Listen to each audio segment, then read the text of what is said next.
What's one skill that you think will matter even more in 2026, regardless of your job type or your industry, and how people can begin to position themselves or learn that skill? I would say analytical thinking with AI leverage.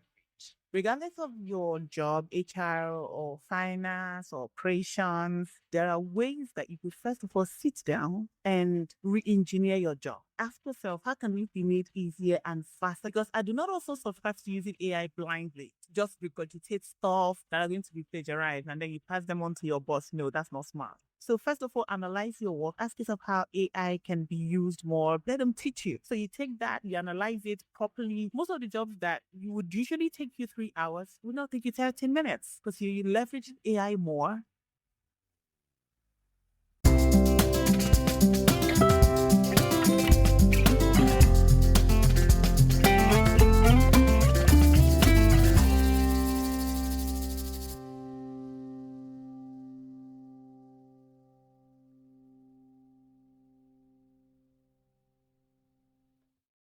I'm super glad that I have these amazing women in the house today. And before I get ahead of myself, because these days I get so excited, I'd just like for my beautiful guests to introduce themselves. So over to you, Ifnaya. Tell us a little bit about yourself, your journey. All right. Hello, everyone. I am helped by Ifeanyi Ubiora, and I'm an AI engineer and consultant. However, people who know me or who knew me from my past life know me to be a finance professional. But I began to ask myself questions about what the long run looked like for me. How best do I leverage my talents, my special skills in order to win in this career game? And I figured, why not use AI to do most of my tasks? I began to do it. And then with time, I was able to use AI to build my first credit analysis app. So I was like, oh, I could do this with ChatGPT. Then I mean, it's time to pivot fully into AI engineering, and voila, Here here we I are. am. To make it very short, Amazing. I love thank it. you. I love that pivot, and we're going to get into it very soon. But just before we get into that, Anuola, did you want to introduce yourself? Yeah. So for me, my career started off, doing something that I found my hands to do, which was project management. And at the time, that was not the plan. I had other plans, just following what would I call it? The wheel of life and all the opportunities that have come my way. Now I have 10 plus years experience as a business analyst. And I've done most of those years in the financial services sector.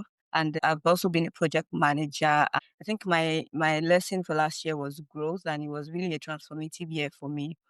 2025 was, now you've got all the knowledge, the theoretical knowledge, now put it to practice. That was what 2025 was for me, and I'm happy to be back here again.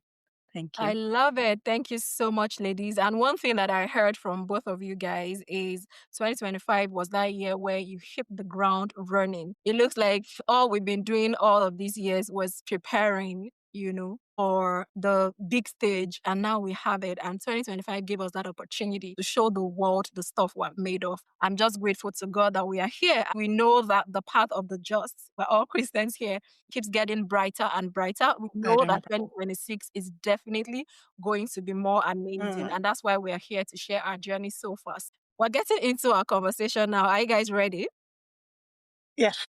Born ready, right? All right. So if you had Right. to name, and I'm going to start with Ifnaya again. All right. Okay. If you had to name the biggest lesson 2025 taught you about careers in one sentence, what would it be? I'll just say it in one word: alignment. Hmm. Alignment. Because one word could actually be a sentence, right? Like come or go. It's actually all right. So alignment, or I'd say if I were to make it a sentence, align. Right. Because many people, depending on what their faith is, always miss the mark when it comes to their careers because we are often chasing the best paying job in this circle of 9 to 5. So when you finish school, you just apply to different jobs. The first one that accepts you and pays you well, you just go there. Then with time, you apply to other ones, hoping to, increase the salary and all that. But in the middle of all of that, we forget that the first jobs or the second jobs we took were basically to survive, right? And to put food on our tables. We have now grown more skills. We have come to find out what our natural talents are, where we best perform and all of that. But somehow we just forget to build our own brand, right? I'm just going to put it out there that if everyone were to chase a typical 9 to 5, the jobs wouldn't be enough for everybody. So while you're doing that 9 to 5, ask yourself again, where do my best skills apply? What could I do on my own? If I were to build a company that'll be successful, what will it be? I can assure you that even if you build it as a side hustle, in addition to your regular 9 to 5, you derive so much joy doing that. And who knows, that could become your full-time hustle, right? I like a guy who says it best, Steve Harvey. So Steve Harvey, who is now a very successful businessman, he hit rock bottom in his life when he couldn't get any more jobs and he was broke and all that. So he started saying, you know what? I can do comedy. So he stepped up. Of course, people laughed at him at the beginning, but then he kept practicing and practicing and he became very good. Now he has shows, he has written books that have become, movies and stuff. So I think that before waiting to hit rock bottom, we should just take a pause. This is the second to last day of 2025. Today is 30th. Do a retreat with yourself. Tell yourself, how best do I align with my talent, with my natural abilities, then begin to build something, no matter how small. I'll tell you another guy who's doing it very good. That of his CEO, Stephen Bartlett, Okay. right? So he just said one day he just wanted to grab some mic in his father's garage and then put a sock over it to, minimize noise and all of that. He just started making it. And today his podcast ranks, I think, number 2 in the world. And at some point he got number 1 for something, and all of that. Just by stepping out of your usual 9 to 5, build something else, I'd say. I mean, that's also how I built my AI platform, because I was like, and then all of this is happening in just 6 months. That platform isn't up to 6 months old. And then I already have on it about 430 subscribers and all that. I'm like, so many people, even Amazing. people I respect, my former CEOs and all, they just want to see what I'm writing. I'm like, oh God, I have to step it up a notch because I'm writing for CEOs as well. So 2025 has taught me to align what your spirit is telling you to do, that particular idea, that gift, whatever it is. Start it, right? No matter how small, add it to your 9 to 5, then eventually you'd become more comfortable and know where best to play. So again, alignment. I love it. Thank Thank you you. so much, Ifnaya. At some point, we all have to take a chance, on ourselves. If we never do, think So about the greatest organizations you can think of today. Somebody had to take a chance at some point. And that's why most of us today are longing to work with them. So what if you're that person? I'll just leave it at that. So over to you, Anu. Thank you so much. I felt like she took the word right out of my mouth. Amazing. Thank you. I have another word for alignment, which was clarity. Life taught me that clarity beats effort. Working hard without direction just delays the impact that you will eventually have. For me, 2025 was that year where I understood that seniority is less about title and more about how clearly you think, how clearly you can decide and take responsibilities when things are messy or not going your way. And that kind of it helped me to operate differently because then I stopped saying yes to everything that looked impressive and I became more selective with the things that I did, the projects that I worked on, even conversations that I had. And I prioritized work that compounds my skills, that brings out my visibility more and my confidence. I moved from doing more, just getting busy to doing what actually matters in 2025. I stopped waiting for assurance and started just, trusting my own judgment. And I think that in doing the things that I felt mattered more, I began to get more clarity on what I was meant to be doing. And it also helped me to ask better questions, especially in sessions. And then it helps me to make more clear decisions, I would say. So I'd say clarity.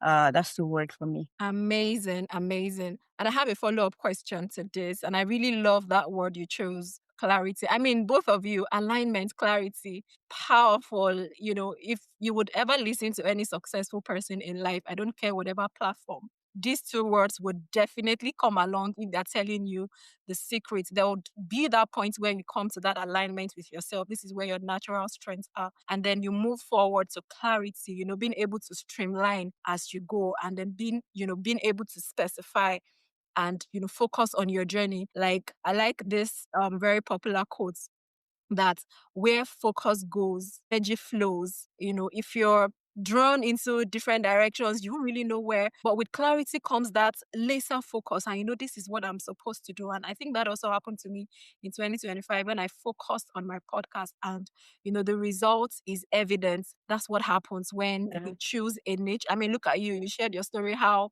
in less than 6 months you've built something for yourself, and no story as well. Before we go to the next one, so what changed as a result of this one word that you guys, have been able to and capture your entire year?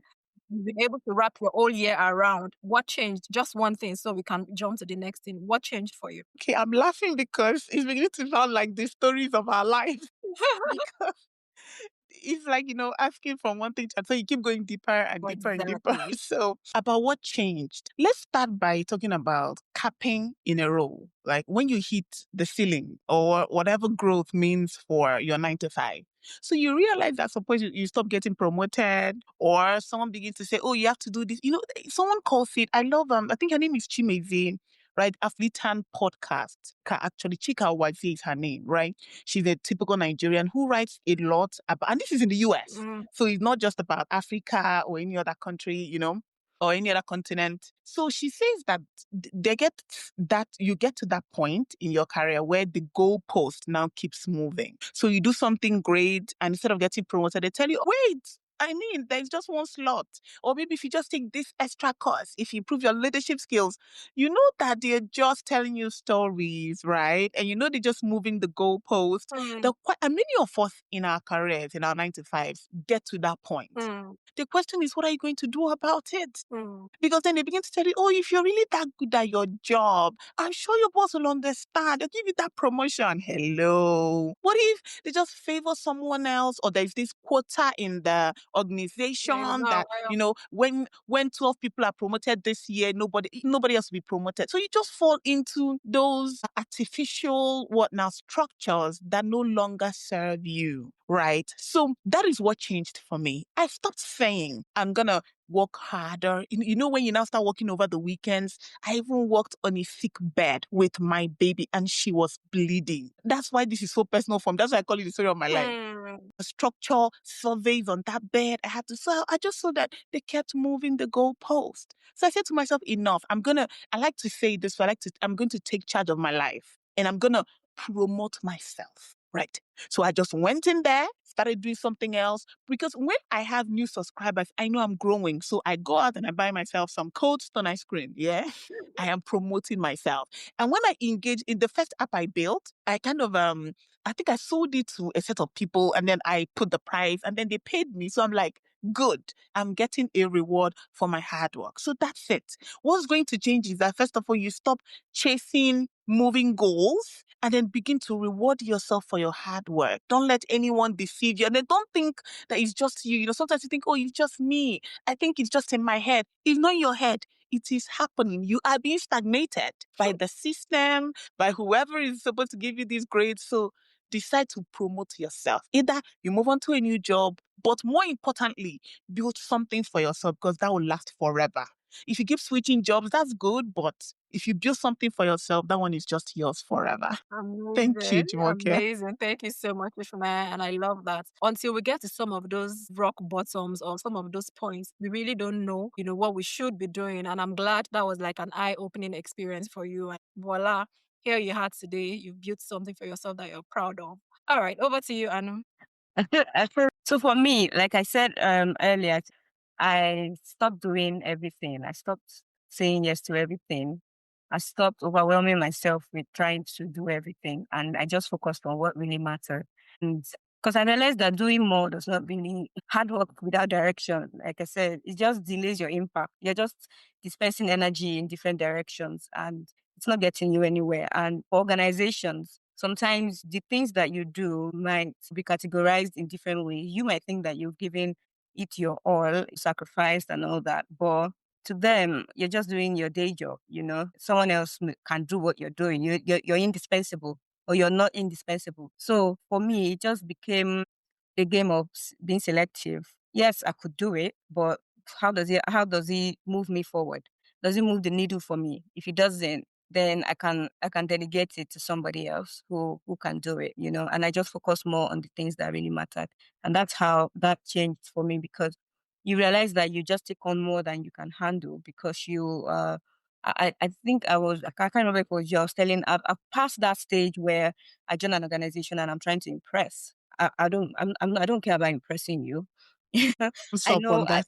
you hired me because you thought that I could do the job. So why should I come in and beat myself up and try to do everything because I want to impress you? No, I'm gonna do what I'm hired to do. I'm gonna do my job. I'm gonna make money for the organization. I'm gonna do all the things that I promised to do in the interview and nothing more, because it is that is focused. The person that's focused and able to even make clearer decisions and do better things than someone who's just everywhere. Hi, my name's Naomi, and I'm the host of the Notes and Quotes podcast, a space for casual and honest conversations about everything facing young adults today. From mental health struggles to figuring out your future to navigating the climate and social justice crisis of our world. These things should not be faced alone. Come hear me share vulnerable self reflections, realizations, and eye opening conversations with incredible guests. This is a community by one 20 something for every 20 something. Can't wait to have you join. Amazing. Thank you so much, Anu. I really love that. It comes with understanding your value and what you bring to the table. That point, People. nobody is able to push you around anymore. All right. Thank you. I woke up to one LinkedIn post this morning and I think it was very important. I'm like, I didn't bother to read the full body, but I just loved the headline. It says, be selfish with your career. I wish everybody would get to that Yeah. point. Once you know Yeah. that, I know you use Truth. the word, you're not indispensable. Organizations will move on with or without you. So please, I hope everyone on this call can hear some of these things and take time out to build yourself and also build an Right. organization that can hire people. All right, so let's talk about practical wins that our audience can adopt immediately. So, what habit or system helped you the most in 2025? Something anyone listening today can adopt in the next 7 days to change the game for them. And this time, I want to switch to Anu. Okay, so for me, one thing that really changed the game for me in 2025 was documentation. We usually talk about it and say, oh, write down the things that you do, have a weekly check-in with yourself or document the things that you achieve. It became real Mm. in 2025 because I joined a new organization, and when I joined, the expectations just kept increasing. It was just never ending. And, because I was able to document the things that I had agreed to, I was able to prove that this is okay. This is it. This is what we are working with. If you're bringing in new things, can we discuss it? Can we put a timeline around it? Can we work on the ability to even take in more things? So for me, it was mentation. It became my quiet superpower because every week I was able to. There is this app on, so you don't need a fancy tool. Just OneNote on Microsoft. It's on every Microsoft laptop. You can just open it, and every week you can just document something that you've done, whether it's something that's part of your job description, or there was a time I helped my line manager do some process maps. It was just something she asked me to do, and I knew she was going to present it to our own manager. I documented it, and when it was time for review, I imputed it, and I'm sure she didn't remember, but she then came to say, "Oh, well done. Thank you for this one and that one." I'm like, well, of course, because I could have forgotten, So that's thing. And Mm. one other thing I also one habit was blocking time intentionally for learning every week, because you can so much get into the doing, just doing one thing or the other, that you don't really get to, and especially for senior roles, you just in meetings and doing this and doing that you don't really get to take time to pour back into yourself and keep yourself in the loop, or keep yourself in the loop of what is going on out there in terms of course, technology is advancing every single day. Just that documentation helped me a lot. Sometimes it's just writing a clear summary after a meeting. What decision needs to be made as a result of this meeting? Not perfect, just something clear to me that I took out of that meeting, and like it can be useful for me in my work. So I'll say documentation. That's beautiful. And I'm Mm. just here smiling because I'm putting together a whole podcast on the power of documentation. Documentation. Like, that's how Yeah. powerful it is. as little as taking a screenshot of what your boss said to you so that in future it doesn't become your word against theirs. Very powerful in that direction. Funaya?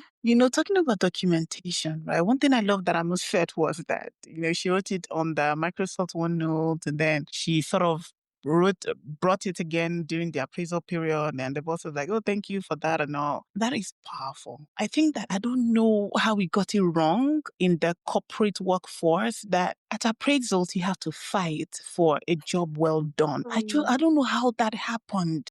I thought at first that companies where you had to fight for such things were toxic, until I realized that 95% of them. So I'm like, what's going on? I mean, it's from, I think, the structure, how they say, oh, only this number can be promoted this year, only this amount of bonus can be paid. So we all become people in a game of darts, right? So it's either you or that mini, money, more, So I'll just add to that. I'll say work harder on yourself than you do on your job. This is a very popular quote, but people do not take it to heart and they don't do it. So you realize that you've spent 10 years working as an HR professional somewhere or working as a finance professional. And in those 8 years, you did not complete your CFA, you did not complete your Chartered Institute of Stockbrokers exam.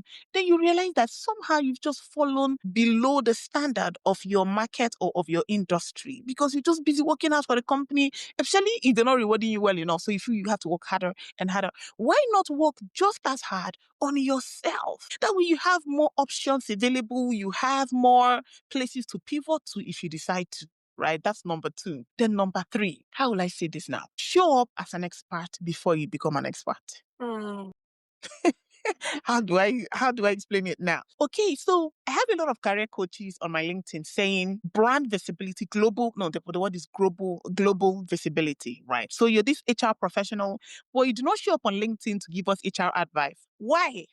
Because now companies have been saying, oh, send us your LinkedIn URL because they want to see what you're doing. So if you had been showing up like I'm now doing on AI, they're going to be like, oh, that's an AI professional. You would be more visible to more. Before you know it, you're being invited to speak at panel sessions. You're being invited to do some brand collaboration. You're making a whole lot of money by building your personal brand. And now you're so visible that even in your company, this has done so much for me. Even at where I work, they were like, oh, we need someone to do this green carpet thing. Green carpet is another name for red carpet, but now we're using some grass for it.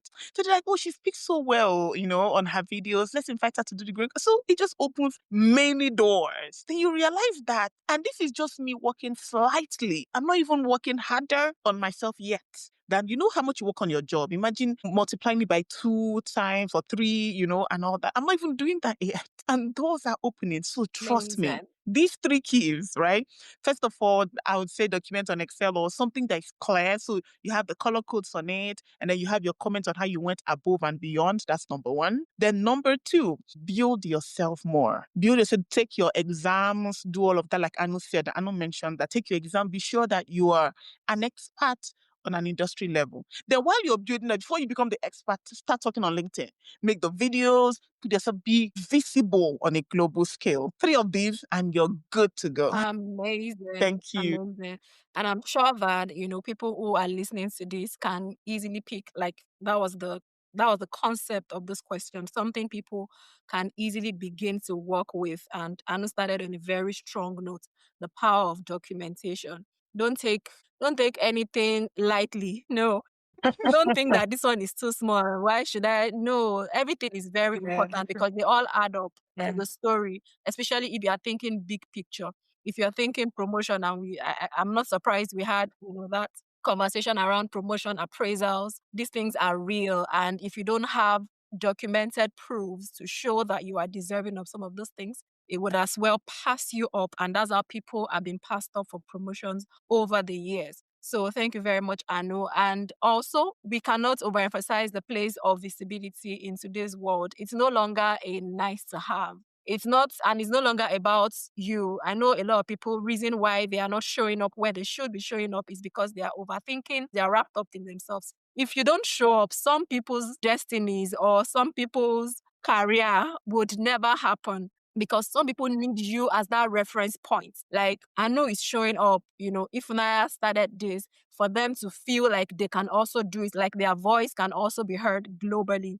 So that's why if you strip yourself all of those, who am I to speak, and switch that or reframe that to say, actually, who am I not to speak so people would listen? The world would be a better place for all of us. So thank you so much, my amazing guest. But there's something very important I want to say before we move into the next round of questions, which is that, of course, we live in a volatile world and a lot of things happen everywhere. I just want everybody to know, whoever will be watching this live or after now, that the conversations that we are having here represent the opinions of my guests, their personal opinions, not of their employers or any organizations that they are associated with. Moving on to the next thing we have for today. Who is ready to talk about their mistake? And you That should go there is a lot first. of us when we want to talk about our success, achievement. Nobody wants to look bad. Nobody wants to talk about their mistakes. But guess what? We all Mistake. learn from mistakes, actually. And that's one of the reasons for this podcast. Let's talk about our mistakes. What's that, biggest mistake for you in 2025? And how do you hope to do better going forward? Over to you, Ifnaya. Oh, okay. I mean, okay, what mistake would that be now? I think that one mistake that I made in 2025 was not listening to my inner. When your spirit is telling you that it's time to maybe do something new or it's time to improve yourself in one field or another, and then you just say, I have time. You don't have time. Look, the year is over. I mean, in January, Right. I can tell you so many things I planned I was going to do. So I'll add that, not listening to your inner voice plus wasting time unnecessarily. You just keep saying, I'm going to do it next year. I'm going to do it next month. I wouldn't do that again. In fact, talking about documentation, I have written 12 goals for each of the months in 2026, like January, February, back to back. I like to call it my master list. I have this master list and I'm going to chase them all, accomplish them all. You know how I know that some of us here are Christians and all, but there is this particular quote about restoring the year the canker worm has eaten and all that. I mean, the best way to say it is if you think you've lost 10 years in your career doing the same thing and being stagnated, gain all of that back in 1 year. Boom, you can. So you sit down, write down goals. So if you plan to write CFA over like 3 years, make it 1 year. Do boom, boom, boom, boom, boom. At least you write maybe level 1 and level 2. Then you have one more to go, realistically speaking. Someone says that the reason why we take too long to accomplish very mediocre and small goals is because we keep thinking that we have time and there's no rush anyway. Stop doing that. Because you notice some of those your classmates or those age mates of yours who have achieved great things, they saw it as if they did not have the time. Then boom, boom, boom, boom, boom. In 1 year, you could actually catch up with someone who has been ahead of you for the past 5 years if you put in the work. So no more little goals in 1 year. Exponentially shoot yourself above your usual achievements and boom, you'd achieve it. So no more making the mistakes of thinking I have time or just staying stagnated for too long. Not anymore. I'm going to recover time. Amazing. Thank you. Amazing. I love that perspective. Over to you, Anu. Okay. I think my mistake is very different from Naya's And I even. love it. And my Diversity. mistake, I think this year, one thing I did not do quickly was to not speak up. So I stayed quiet for too long when something felt misaligned, and I was assuming that there was clarity when it was not explicitly agreed, and, silence is still a decision and it often costs you. If you keep quiet, if I give a bit of context without giving too much away, so I experienced some moments of misaligned expectations, so where expectations were not directly expressed, but they were sort of expected. And I had to call it out when I began to get demands for some things. And I'm like, no, we did not discuss that. That was not part of the initial conversation. But because I had kept quiet, it was assumed that there was clarity. Meanwhile, there wasn't. So, in fact, for timelines, deadlines, some ownership boundaries, things that was just expected of me without being explicitly stated or agreed upon. And that lesson, the lesson was that clarity must be created. You have to be intentional about creating that clarity.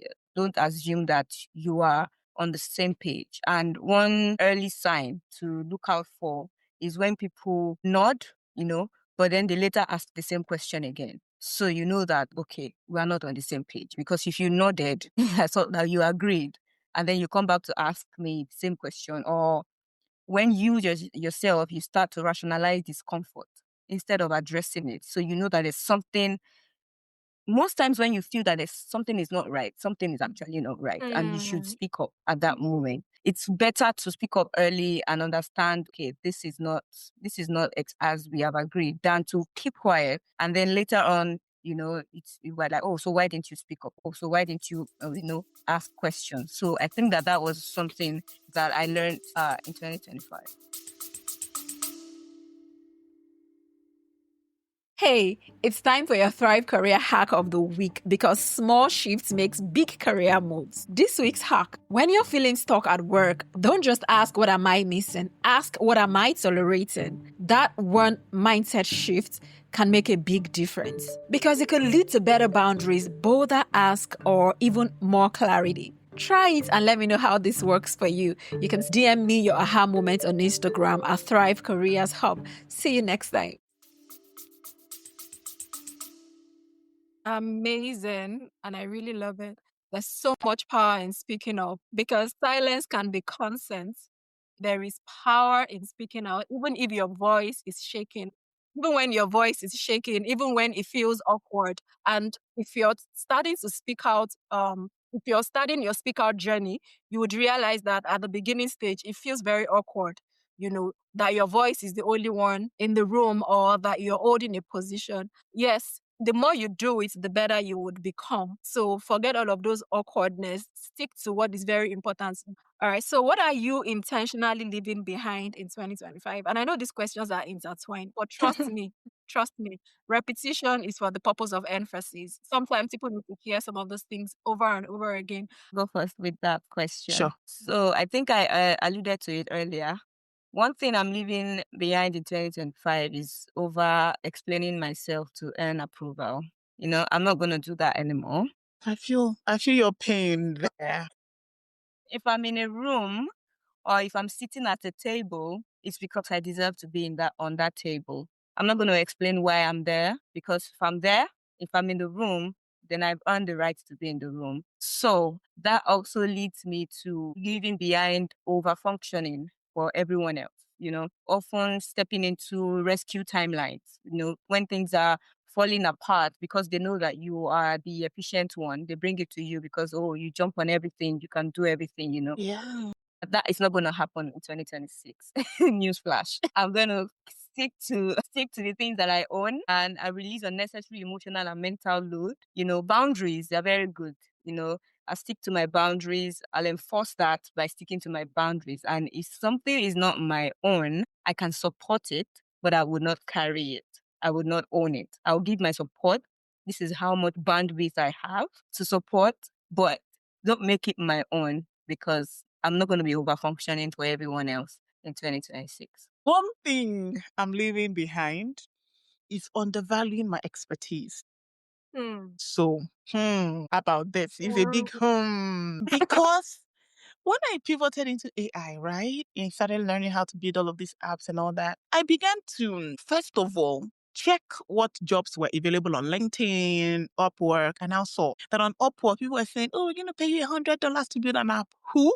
Who are you going to pay $100 to do what? So, oh, freaking way. Like, people would take those jobs to say, oh, let me at least get experience. Oh, dear brother, sister, African boy, wherever you're from. No, because the fact is that when there is an oversupply of something, then that thing becomes cheap. It's economics. So if we have too many of us professionals valuing ourselves cheap, that's what you're gonna be paid. So you go on there, if you do not take that job, and all of us as professionals refuse to take that $100 job, the person would up it to 1,000 and then 10,000. And then depending on how difficult the job is. So I wouldn't do that, right? And then that's just on Upwork. You have also some of these jobs that say, well, because you guys are because as an AI professional, you could work remotely from Africa for companies in the US and the UK, wherever. Yeah.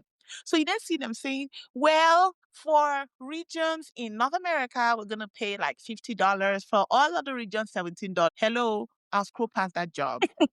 Because you guys are already segregating us, telling us things like, well, in your country of birth, things are more affordable. Your what now? Your currency has less value. Please do not add to the economical problems in my home country. Right, which is why I love platforms like Crossover that say, for everyone from whatever region, it's the same $100,000 or so. Yes, of course, I'll take those kind of jobs. Because what if I decide to migrate tomorrow and then you refuse to pay me what you pay people in North America, even though I've now moved to North America? The difference is the unfair treatments are just too much. I mean, nature has already dealt with us because we're dealing with corrupt leaders and dealing with all these problems that come with being rich countries, but who have poor people, rich countries that have poor people. We already have so many problems. Do not add to our problems. So I'm not undervaluing myself anymore. I'm leaving all of that behind to say, if I'm worth $100 in the US, pay me $100, even though I'm working from Nigeria. That's not too much. Thank you. I love this conversation. It happened to me I really love what I'm hearing you both share, in regards to that question. I know you spoke about establishing boundaries at work, and I think that's really powerful. And you got a wonderful comments to that from Precious there who said everyone should learn this. I'm not going to overstate it because I think you killed it already. Please learn how to define your boundaries. It's very important. And also, of course, if they are telling us, pay me what I deserve, and to be able to lay claim on that, you first need to understand your value. If you do not understand your value, then people are going to underprice you. So you need to be able to put a value on yourself and say, you know what, I'm not going to take anything less. I think those are really beautiful points for people to take away from this conversation today. All right. So as we wrap up, two last questions to go. All right. So what's one skill you think will matter more? I'm sure you guys would expect that this question would come because, of course, at this time of the year, people are thinking, what is that thing that is booming? Even though I'm not for that, it's not about trend. You need to understand, where you are and all that. But what's one skill that I think will matter even more in 2026, regardless of your job type or your industry, and how people can begin to, position themselves or learn that skill? Okay. I'd say analytical thinking with AI leverage, right? Because regardless of your job, be it HR or finance or operations, there are ways that you could first of all sit down and re-engineer your job. Right. Ask yourself, how can this be made easier and faster? Because sometimes we get stuck in the traditional way that we have done them for the past 10 years. We're not being analytical. Because I do not also subscribe to using AI blindly to just regurgitate stuff that are going to be plagiarized and then you pass them on to your boss. No, that's not smart. So first of all, analyze your work. Ask yourself how AI can be used more, be it ChatGPT or cloud, or ask them if they're to do your job, how would they do it? Let them teach you, right? So you take that, you analyze it properly, you decide to step it up. You will see that most of the jobs that you would usually take you 3 hours will now take you 30 minutes because you're leveraging AI more. A typical example I would use is something like preparing monthly reports. Right. So let's say that you normally take reports from different departments or from different projects and then just process them and then, do all the manual things.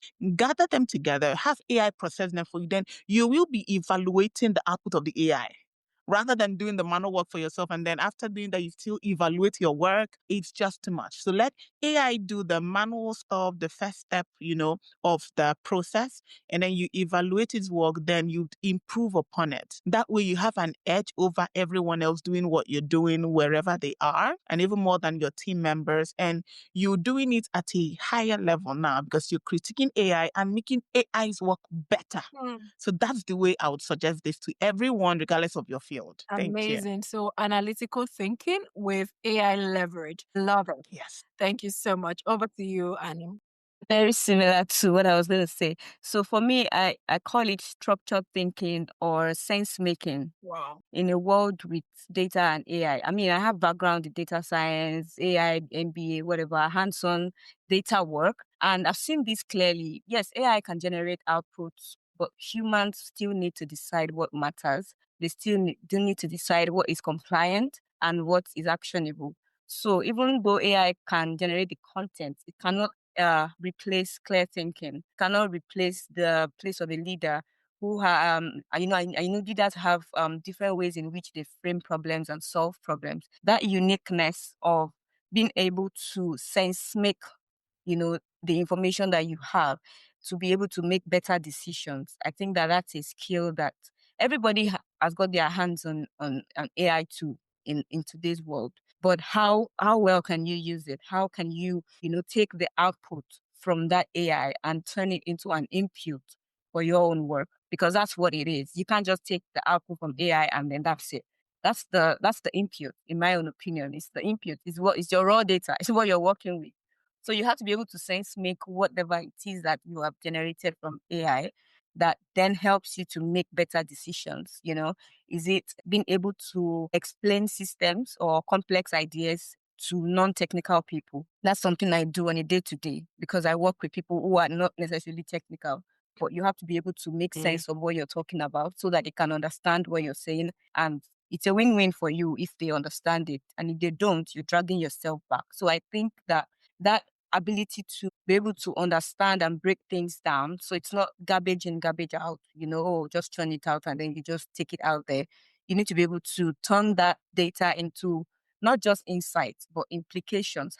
What does this mean if we implement this? What are the, having foresight to say, if we do option A, what are the outcomes? If we go for option B, what are the outcomes? If we do nothing, what are the outcomes? You've been able to provide those kind of options just by using the available information that you have.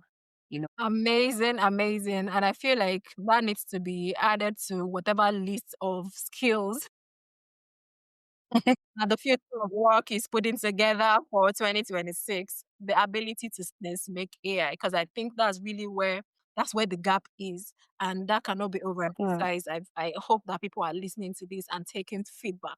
Thank you so much, ladies. As we round up on today's edition, let me ask you the final question, and I'm going to be posing this to Ifunaya first. So, what is that one career lesson that you want to leave with people that you've learned in the course of this year?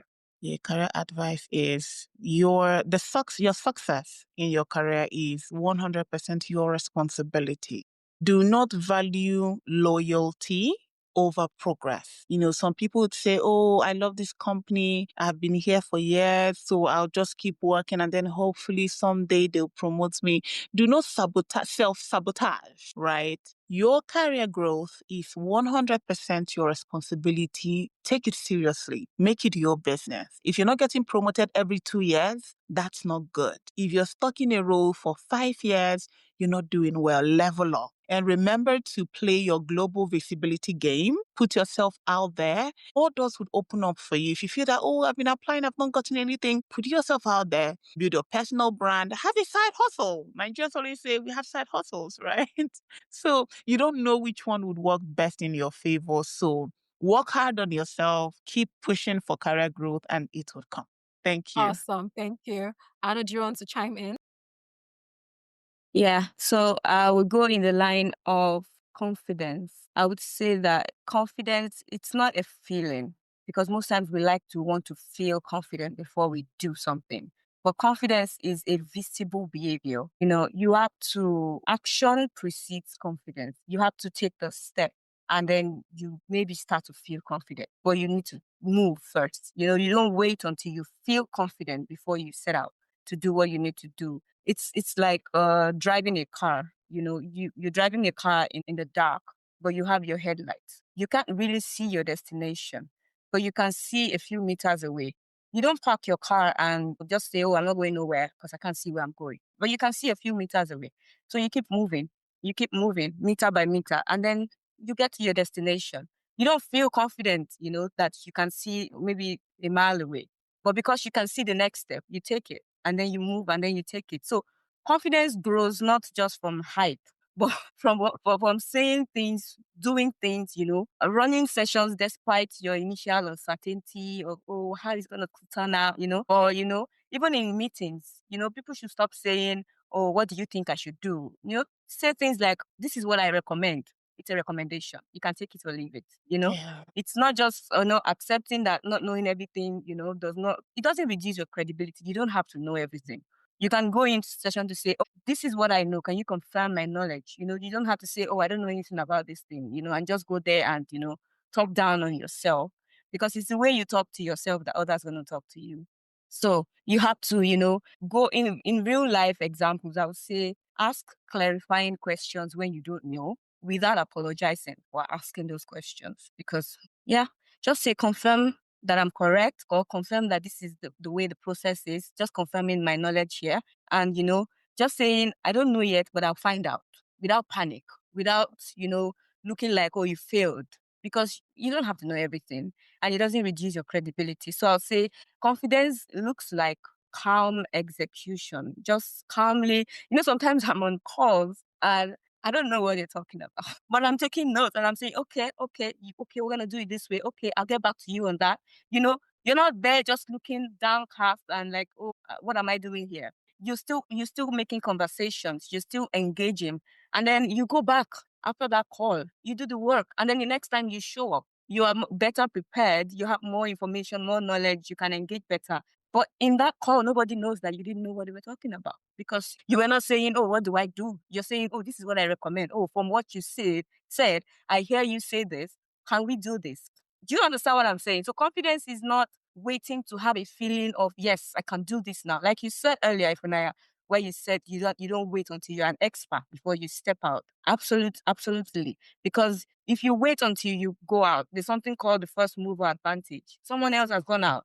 They've seen that Yes. person. They've seen their growth. You are waiting to perfect it. And then by the time you're perfected it, I don't know, it's no longer as much demanded as it was when you were still working on yourself. So I'll say sentence 6, just go for it. These ladies are splitting fire today. Thank you. You're fire. And I love it. There's no better way to round up this session. Like showing up confidently. Don't wait until you feel like it. Life is going to pass you by. There are a lot of, people who don't know half the things that you do or that but they're showing up. I don't know how much people accept this saying that fake it till you make it. Yeah. I don't know your personal opinions about it. People might have different opinions about it, but somehow I've seen that it works for people, because if you continue, especially in this world that we live in today, in this world of AI, in this world of internet, if you continue to show yourself as a particular thing over a period of time, perception, people will begin to see you as that thing. All right. So please, if you do not take anything away from this session today, learn to show up confidently. And of course, we're not saying show up confidently and not, taking the time to unlearn, relearn, and, showing up better. But when you start to show up, that's when you would even know where your gaps are. And then you can fix them and show up even better. And I just want to round up with one other story. And this was even many years ago, there's something they used to do back in the day that they called when they're confirming you, confirmation interview. The Confirmation. word confirmation interview. Yeah. I had prepared, I've done everything, I'd crossed all my T's, dotted all my I's, and then I showed up for that meeting and they asked me one particular question and I couldn't respond. And I just said it confidently that if you would give me time to go back and research more on that, I'm sure that by the next time you're asking me this question, I would be able to. And that was my past. Other people that we went in for that, session together had to go and do it all over again just because they answered Wonderful response.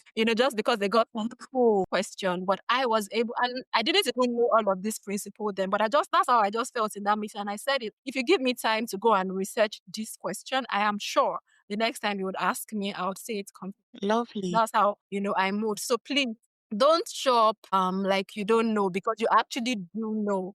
You actually and like Anu said, calm execution, paying attention to yourself, shining in your area of strength, understanding where it seems that you have, a strong voice, and honing into that, it will make a very big difference for you. Thank you so much, everyone, for joining us on this session today. It's been amazing, right, ladies? It's been amazing. I'm sure that if people, who would watch this later would just put into practice of, a few of the things that we've shared today. By the time we're doing our career lessons for 2026, you'll probably be in the comment section saying, you know what, I listened to that video and it changed the game for me. in 2026. And those are the kind of stories that we are looking to hear. All right. So if this session triggered something in you, if you're able to bet things, please reach out to us. Would love to hear from you. And you can do that by sending me a DM on Instagram. And our Instagram handle is Thrive Careers Hub on Instagram. And you can also reach me over email, olajumoke.lawal.k@gmail.com. Would like to hear from you. And I would also like to give this opportunity to my guests to share where people can connect with them. Maybe you've shared something that people would like for you to, tell them more about. If you're open to that, you can quickly in 30 seconds each, let people know where they can find you. Funaya, let's start with you. All right, you can find me on LinkedIn. Hepzibah Ifunanya Obiora is my name on LinkedIn, and I have a newsletter titled Learn AI with Hepzibah. So I'll be happy to take all your AI career related questions and any other questions you might have. Thank you. Thank you so much, Anu. Yeah, so it's easy. Anu will be on LinkedIn. That's my handle. If you have any questions relating to business analysis, I'm your go-to person. So just hit me a DM and I'll be happy to help. Thank you very much. Don't mind the fact that she just said that in a very cool way. She's a business analyst guru. Reach out to her. She is a mentor in that space. And of course, Ifunanya doing amazing work in the world of HR. AI, pardon me, I'm so much in love with HR. Ifunanya doing amazing work in the world of AI. Thank you so much, everyone, for joining, and see you next time. Bye for now. Yeah.